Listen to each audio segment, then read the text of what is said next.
Good morning. Hello. Welcome to chapter 11 of our little soirees. Rachel, Tristan, and myself, Brian. And today we're going to talk about what the gradual relaxation of the pandemic restrictions is going to offer to business in terms of opportunities, and also what might be the issues that employers and employees might find over the rest of the year. I'm going to ask Rachel and Tristan to introduce themselves now. So, Rachel, good morning. Morning. So I'm Rachel Dempers, and I run a executive coaching consultancy and an HR consultancy focusing around the future of work. And I'm Tristan Allen, and I run a business called Room 44 based in Milton Keynes in the UK. And we are innovation strategy experts, but we spend most of our time digging out trends from unlikely data sources so that you client companies can reveal new ideas. And we have a process that goes along with that, which we can coach you through. And I'm Brian Wright, and I help run a business called Yellow Yo-Yo, and we are a brand strategy, transformation and application business, so we can help make your brand irresistible to your customers. We've noticed just recently a lot of people coming to us thinking about the pandemic and its restrictions and the issues they're about to face, seeing stuff's happening and things are moving, and they're coming to us and asking to be assessed in terms of what they're doing and what they might do, how they might change. And we've done several workshops now with businesses, small and big, looking at processes, looking at their why, real navel gazing stuff. And it seems to be a time where people are doing that quite a lot. And some people are actually thinking of changing the way they do things completely. I don't know whether you guys have found the same sort of thing. Rachel? So my clients, it's predominantly my executive clients at the moment. The market is moving a lot at the moment for certain industries. So a lot of my clients are starting new roles. So for them, it's the navel gazing for their own brand, what they stand for. What does the pandemic impact to their new businesses? Like, what do they need to represent for themselves as an individual, but also the culture of the company? So, for example, mental health is a big topic for some of my leaders because they have concerns that, having for the UK, it's our third lockdown. This one, people say, has probably been the toughest. And what impact does that have on people? And how do they ensure they create a culture that's this continuous conversation around mental health, so it becomes part and parcel, that people could turn around and say, actually, I'm not doing well today. And they have the confidence to say that. And there's someone at the other end listening as well and seeking. So that for me has been a really interesting trend over the last few weeks, which is how can we really ensure that our workforce are fit and well in all aspects? So it was less around strategy and where are we heading as a business. It's more about how do we look after our teams heading forward. Well, two anecdotes, I suppose. As you can see, we have another business that we're interested in, which is, I've got a room full of bikes here, so let you know some of the things that I also do. And yesterday I was out and about around our local city and looked at some stats around mobility in order to do some filming for something else. And it's quite remarkable how when you ride around a previously very densely populated place during the normal office hours, just how few cars there are, how no one's going to the mall, no one's parking up. The revenues from parking have just dived off, so local authorities are suffering from that revenue stream and others. Yet, look at the other side of that, and the traffic counters are picking up endless bikes going past them, because people are switching from using a car for their function to using a car for more of a leisure, exercise, recreational purpose, and to get to places. And like any promotion, when you put money or promote an activity, you hope for a higher background level of activity after you spent the money. So you start off here and you do the spike and then you end up here. And that's what's happened. More people are riding more bikes. And I think the other story that came up yesterday, just by chance, and we put these nuggets up because we like to research in many different ways. I was talking to a pub landlord when I picked up my takeaway dinner from him, and he actually asked me, he said, "What do you think of plant-based food?" And I said, "Well, being a vegan, I'm all for it, but your menu doesn't change, mate." And he went, "No. Have you seen this thing from Israel where they can now 3D print protein into anything you like?" He said, I could put a steak on the menu, a vegan steak or a vegan lamb chop, and just use the same printer, couldn't I? I went, well, it's probable that you could do something like that. Yeah. Really interesting that a guy who's got 2 pubs in 2 villages near where I happen to live is thinking about using 3D protein printing instead of going back to the way his kitchen used to run. Now, if there's an upside to a pandemic, and I'm not sure there is, but one of the things it's given him is the time to consider stuff like that. And I think that's for lots of business owners and lots of business management. Although there will be lots of issues around people and paying people and coming back to work in new ways and keeping distance, then there has been this space in people's heads, this headspace to consider new stuff. And just lastly, I did a LinkedIn poll this week, and a year ago, nobody would have thought of wearing a face mask in the UK. Now, you look at some tourists getting off the plane at Heathrow and you wonder, why do they wear a face mask? I don't get it. Now we get it because we've had to do it. And I did a poll to say, when this is all over, or when we're allowed back out of lockdown, will you, A, wear a mask all the time, B, wear a mask some of the time when you think it's necessary, or C, never wear a mask? And the 6 or 7% currently, the poll's still running, that will say we'll never wear a mask again, are now being questioned by everybody else to say, well, why wouldn't you just have one in your pocket? So the culture's shifted as well. And that's just one very small example and a very obvious example of how the culture's shifted across very many different parts of our relationships. Reading Festival came back online yesterday, sold out in a day.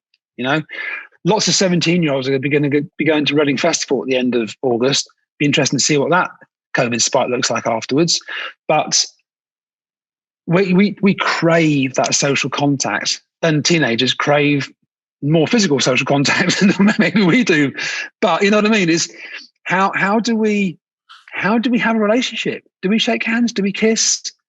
How do you meet people? How's that going to work? I think it's all fascinating to see how it plays out. We will find our way. We will, yeah. But it's going to take some working at. I think that's interesting what you just said, because a couple of things on that. Reading and Leeds sold out in a day. Equally, if you look at some of the social media, there are almost equal number of 17 and 18-year-olds who are saying, "What the hell are you doing?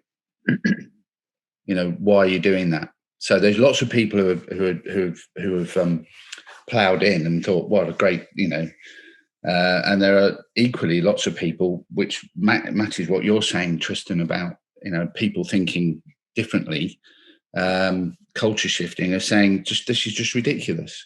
I read something in the New York Times this morning. There's a bit at the end of their daily thing that talks about what are you doing in the pandemic. It's only a short piece, like a paragraph. And this particular one this morning was really poignant because it said there was a mum, a bit like you, Rachel. She works, she has a little child, she has to do homeschooling, she has 2 kids.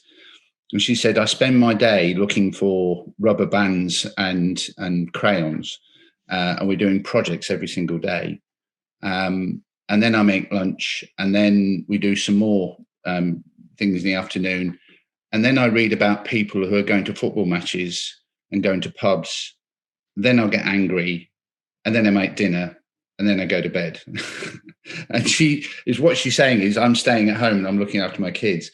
And in the States, they're still doing, people are still going to the pub. In New York, you can go out for a meal.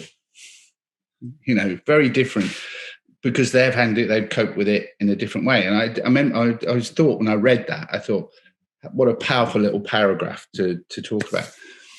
Going back to what you said, I think the culture shifts are more immense than we know. I think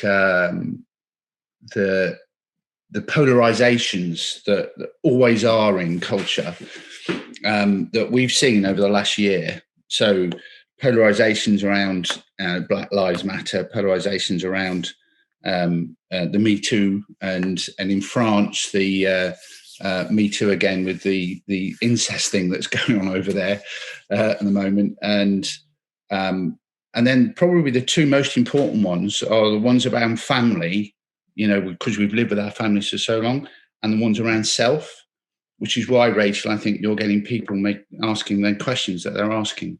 They're thinking, am I doing the right thing? Are we? And we've all done that. All three of us have talked about this. And the interesting thing for my business is that brands have to reflect the society they live in. And because of these polarizations, because of the pressures we've been under, the way that they've shifted, when in the first lockdown, brands couldn't do anything about it. They couldn't take advantage. They couldn't do much at all. They had to sort of support or whatever. They couldn't do much to sort of promote themselves. So they had to be relatively neutral. If you did anything wrong, like Virgin got rid of a lot of their, they got rid of a lot of their staff. So did the Wetherspoons guys. People won't forget that, and that will last in their memory. And those brands are having to recover.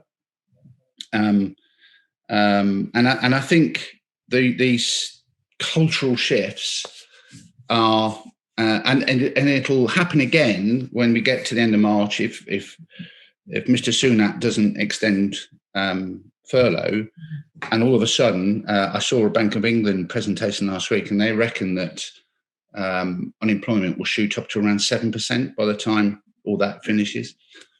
That will be another shift. They'll have another whole cohort where our unemployment rate's been somewhere around 1%, 2%, huge, really low for a long time. Excuse me. If that happens, then there's another shift. So I think that sort of cultural thing, I think, is really important, and the way that businesses and people react to it will be really interesting in terms of taking advantage of things. Yeah, I think there's lots that we will have to wait and see, but the topics of conversations that I'm having is people wondering about, do people go back to the office? When do we go back to the office? Do we want it to be the same back in the office? Furlough is a massive chunk for lots of different industries, and what does that truly mean? As a side conversation with friends, many are desperate to actually go to the shops and try on clothes, because they're bored now of ordering everything online. So they actually want to go and look and feel and touch things, which is very different to everything else we've been told, which is, well, we've probably got the death of the high street.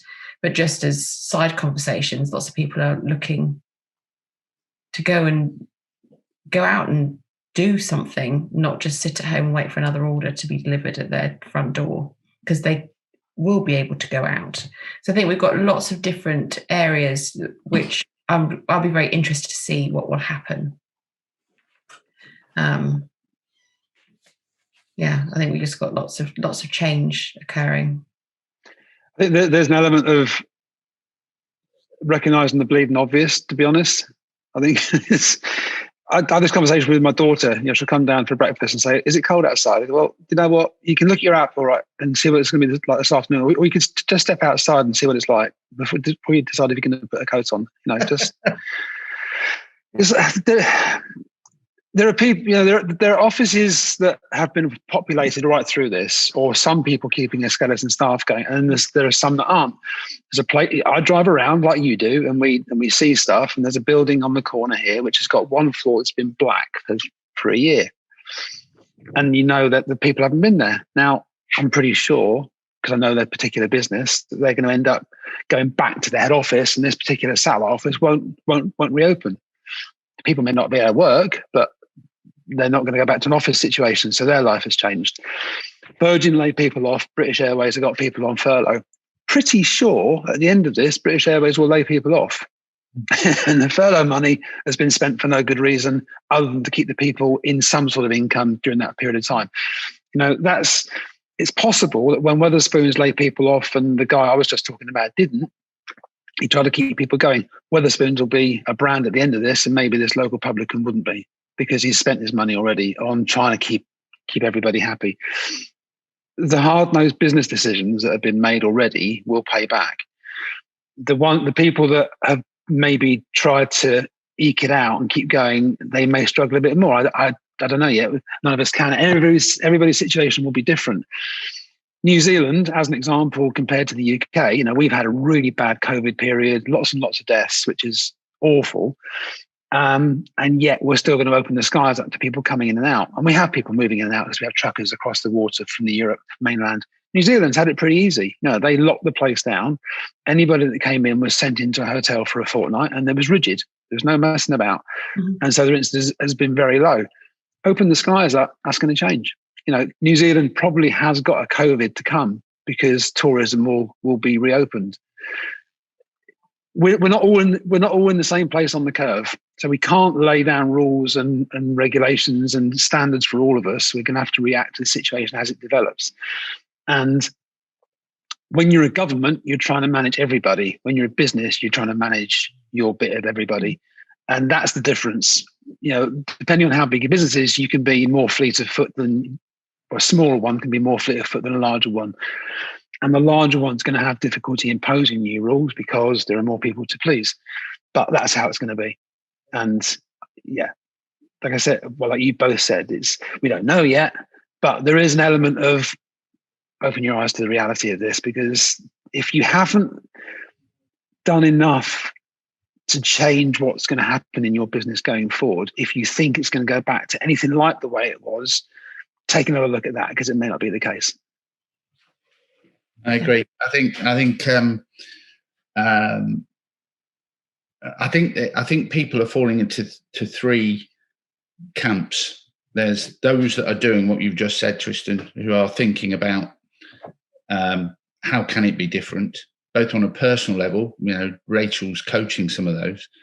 On a business level, we've been doing workshops with some of them, and those that are ignoring the fact they're hoping it will go back to normal, and it won't, and they're just hoping. I think a lot of them, I was talking to somebody the other day, he's just desperately hoping that Sunak comes up with more support in the budget next week, because he can't see the way his business is going to survive. Yeah. So there's a whole bunch of them, and there are a lot of people who are just waiting and just sucking it and see. And I think whenever you have an incident in society, in life, like we've been going through for the last year, it produces both the massive issues that we've all had to cope, but also big opportunities, because we are going to come out of it. It is going to be a different place. Where is your place, your position in that new society? And that's how people should be thinking. There's a lot of people talking about running businesses ethically. People. I don't know whether you've heard of this organisation called B Corp, American business, that has a way of accrediting your business to be a B Corp business, and basically it's about being ethical in everything you do. And it's really difficult to get this thing, but I'm seeing loads of creative businesses saying they're B Corp accredited. And the reason they're doing that is to attract the right clients, and also to attract the best talent, because people are I want to work for an ethical business. Yeah. And I'm seeing more and more of that in the people we're talking to. So I think that ethical, that, you know, being more ethical about it, it'd be interesting to see how long that sort of, how deep that goes. And the thing about the high street, I think, Rachel, the death of the high street has been talked about for years. The high street will remain. It'll just change. You know, there are loads of people now talking about making it more experiential. And it's been experiential for years. It's just, until they change the very nature of British retail, until they change the basis of the rateable value of buildings, it's just going to be really difficult to run shops with a profit. You know, and I think they've got a chance, the government, to change that sort of thing, which makes everything a bit more long term, I think, in that sense. But yeah, I'm looking forward to getting to the shops too. I'm looking to go down the pub, and I really feel sorry for those young entrepreneurs or older entrepreneurs who've got the one or two pubs and who must have been, you know, they must have been devastated by all of this. And you know, we owe it to them to back them when it all comes out. Yeah. Well, us three for a start. You know, we should. Be nice to see you in person too. Lovely. I'm not driving that day. I came to the bike shop. Yeah, we can cycle home. I'm very happy to. Well, you know, there's a case in point. You know, we didn't diversify because of COVID, but we did diversify into something very, very different because of a trend that was, again, bleeding obvious to me. Yeah. You know, and it doesn't happen to fall right that that COVID happened and we were selling bikes when we weren't selling consultancy services. So I'll be honest about it. That may swing back. But I don't think we're not going to sell bikes going forward. I think we're going to be doing two things rather than the one that we did. And, you know, if it's true what James Altucher says, that you need 7 revenue streams to be a billionaire, well, you know, I've got 2 ticked off. Maybe not enough yet. But you know what I mean? It's. I think we get a bit hog-tied by what we do in our lane. You know, I do this, therefore I can't do that because my brand won't expand there. Well, that's kind of Silicon Valley thinking. And I was listening to, I'm actually doing I'm on a Masters of Scale beta group for a new outlet that Reid Hoffman and his crowd have just launched. It's 4 days in, so it's all very new. But he said, he did an interview recently with Richard Branson. And the headspace is that if you are a brand like Procter & Gamble or Reckitt Benckiser, you have sub-brands, but you stay more or less within your sphere of activity. You don't go too far out of whack. Branson said, right, I used to sell newspapers, and then I sold music, and then I made music or produced music, and then I got an aeroplane, then I got a lot of aeroplanes, and I got a train. And the Virgin brand has just traveled left and right wherever he's fancied going. And that's the mindset, I think, that more brand managers, product managers perhaps, need to take on board. You haven't got to stay in your groove. And there are lots of people in business, or that were in business a year ago, aren't now. And all of those people are potential competition who will be thinking differently. So you absolutely have free rein to think differently as well. Nothing's stopping you. The only thing stopping you is your perceptions about what your brand is. Get over it.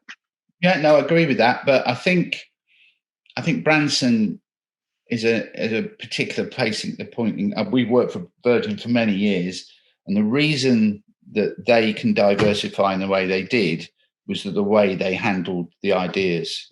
Because he didn't come up with all of those ideas. People came to him, and the bright thing about the Virgin Group is that they put money into the ideas they thought would run, and let them run they called it Virgin, but they all look very different. And some of them have really, really flown. You know, Virgin Galaxy, Virgin Airlines, the trains. Virgin Cola. Who saw that one coming? Yeah, you know, and you know, it didn't damage the brand because they made it. It was a separate business, and they did it very well. Well, that's not an exclusive. That method of operation isn't exclusive to Richard Branson and his team. That's, you know, if you see an idea that you think you could latch onto or you think has got potential, then why not? I mean, it is. We all have lots of ideas in our daily life. Going to do it. To really, the other thing I think that's happening, which is a cause of all of this, and people thinking very deeply, is a laser-like focus on doing something really well. People are constantly, they want to do something really well because they feel they need to do that. You could have opened up any, looking at bikes and stuff, but you actually concentrated on electric bikes, and you've got the best brands in there, and you've done it really well. I think it seems to be a common thing that's happening. They really are focused. We're doing it. My business, we're looking at really focusing in exactly what we do, not being wafty about brand for everybody. We want to concentrate on a particular sector in a particular way, and with a twist that makes it much deeper rather than just sort of skin deep. And that seems to be a trend that we're seeing. People really they're having a laser-like focus of doing something really well and being very narrow in their sort of look at it, if you see what I mean. Are you seeing? I think the disruptive innovation mantra is move fast, fail, or move quick, fail fast. There's nothing to say that you can't experiment. And again, you don't have to risk your whole brand essence and your whole brand reputation on a new idea, but you got to give it a go. Yeah, and you've got to be agile enough to, if it doesn't work, to come off and try something else. Move on. Yeah. Sorry, Rachel, I talked over you. I was going to say anything. Okay, sorry. I'm sorry. I think we got to the end of our time anyway. We've got a hard stop in 2 minutes, so maybe we should wind it up. Yeah, why not? Well, I mean, so if we had one thought each about what's gonna happen, what's the one thought, the one thing you think is probably likely to be an outcome? There will be change. There will be change. So just be adaptable and flexible and open and be curious. For me, just be curious. Just ask questions and just go with it and see what opportunities you can identify with. Yeah. Don't be blind to the blindingly obvious. And the other one, the last for me, it's people adapting to new ways of delivering stuff. And I don't mean delivering to the house, but just delivering, being very, very agile in the way they deliver whatever they're doing. That seems to be a common. Yeah. Well, awesome. Next time then. Until next time. See you all again soon. Thanks.